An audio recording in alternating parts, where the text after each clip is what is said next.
Magandang hapon, narito ang weather update sa araw ng Huwebes, September 28, 2023.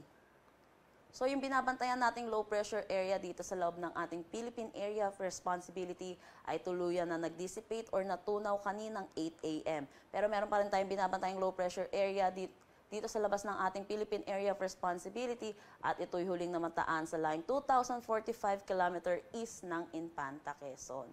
Maaari itong pumasok ng ating PAR within this weekend at hindi natin inaalis ang posibilidad na ito'y maging isang ganap na bagyo.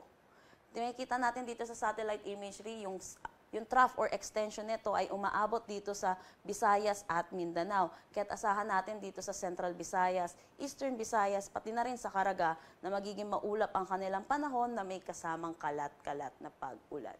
Samantala, yung southwest monsoon naman natin or hanging habagat ay nakakaapekto dito sa western section ng Southern Luzon at Visayas. Kaya asahan natin dito sa nalalabing bahagi ng Visayas, pati na rin sa Palawan, na magiging maulap din ang kanilang panahon na may kasamang kalat-kalat na pag-ulan. Dito naman sa Metro Manila at nalalabing bahagi ng ating bansa, asahan natin ang generally fair weather na may mga tsansa pa rin ng localized thunderstorm sa hapon at sa gabi. Kaya't antabayanan po ng mga nilalabas na thunderstorm advisory ng Pag-asa. Dako tayo sa magiging panahon natin bukas dito sa Luzon. Asahan natin dito sa Southern Luzon, magiging maulap pa rin ang kanilang panahon. Dulot pa rin ng southwest monsoon or ng hanging habagat.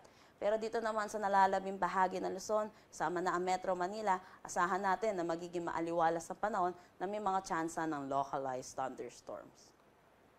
Ang temperatura dito sa Metro Manila ay maglalaro between 24 to 32 degrees Celsius, Lawag 25 to 32 degrees Celsius, Tugigaraw 24 to 33, Baguio 17 to 25. Dito sa Tagaytay 22 to 30 degrees Celsius, Legazpi 24 to 32 degrees Celsius. Dito sa Calayan Islands at Puerto Princesa, maglalaro ang temperatura between 24 to 31 degrees Celsius.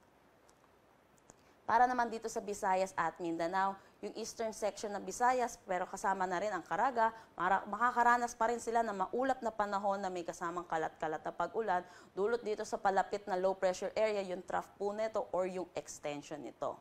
Pero dito naman sa nalalabing bahagi, asahan natin na magiging generally fair weather sila na may mga tsansa ng localized thunderstorm.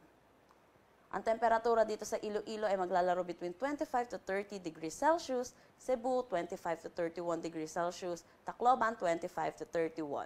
Dito sa Zamboanga 25 to 32, Cagayan de Oro 24 to 32 at Davao 25 to 31. Wala tayong nakataas na anumang gale warning sa anumang seaboards ng ating bansa. Asahan natin ang slight to moderate na kondisyon ng ating karagatan. Para naman dito sa 3-day weather outlook sa mga piling syudad sa ating bansa, sa Metro Manila, Baguio, Legazpi at Davao, asahan natin sa 3 araw na yon ay magiging maaliwalas ang kanilang panahon na may mga tsansa ng localized thunderstorms. Liban na lang dito sa Metro Cebu na makakaranas sila sa 2 araw, Saturday and Sunday, na maulap na panahon na may kasamang kalat-kalat na pag-ulan, dulot pa rin ng southwest monsoon. Pero pagdating ng Monday ay asahan natin improving na ang kanilang weather at makakaranas na sila ng maaliwalas na panahon. Dito sa Metro Manila, maglalaro ang temperatura between 24 to 32 degrees Celsius, Baguio 17 to 25, Legazpi 24 to 32, Metro Cebu 25 to 33, at Metro Davao 24 to 34. Ang sunset mamaya ay 5:48 p.m. at ang sunrise bukas ay 5:46 a.m. Para sa karagdagang impormasyon, bisitahin ang aming mga social media platforms at ang aming website, pag-asa.dost.gov.ph.